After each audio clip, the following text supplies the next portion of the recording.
பெண் போலீசார்கள்லாம் ரோந்தில் காவல்துறைக்கு அதை சொல்லுங்க. பெண்களை பாதுகாக்கிறதுக்காக பெண் காவலர்களுக்கு பிங்க் கலர் கார் கொடுத்துருக்காங்க.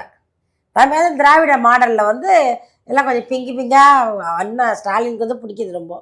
இல்லை பிங்க் இறக்கியிருக்காரு. ஏற்கனவே கார் கொடுத்துருக்காங்கல்ல, காவல்துறைக்கு கார் இருக்குது, பெண் காவலர்கள் நிறைய இருக்கிறாங்க. இவர்கள்லாம் இருக்கும் பொழுது தானே இவ்வளோ அவலங்கள் நடந்துக்கிட்டு இருக்கு. பெண் பாலியல் தினமும் தினமும் தினமும் தினமும் பாலியல் நடந்துகிட்டு இருக்கு. இப்போ இந்த 70 கார் வந்ததுனால அந்த பாலியலை குறைச்சிட முடியுமா? அது குறைக்க முடியாது. காவலர்களை கூட்டணும், காவலர்களுக்கு பாதுகாப்புக்காக ஒரு விஷயத்த முன்னெடுத்திருக்காங்க இல்லையா? கார் எப்படிமா ஒரு பெண்ணை பாதுகாக்கும்? ஒரு காரை வச்சுட்டு காவல்துறை என்ன பண்ணுவாங்க, அவங்க பயன்படுத்துவாங்கம்மா. அவங்க போவாங்க, அவங்க வருவாங்க, அவங்க நிற்பாங்க, அவங்க அந்த காருக்குள்ள தூங்குவாங்க, என்னென்ன பண்ணுவாங்க. அது கார் என்ன பண்ண போகுது?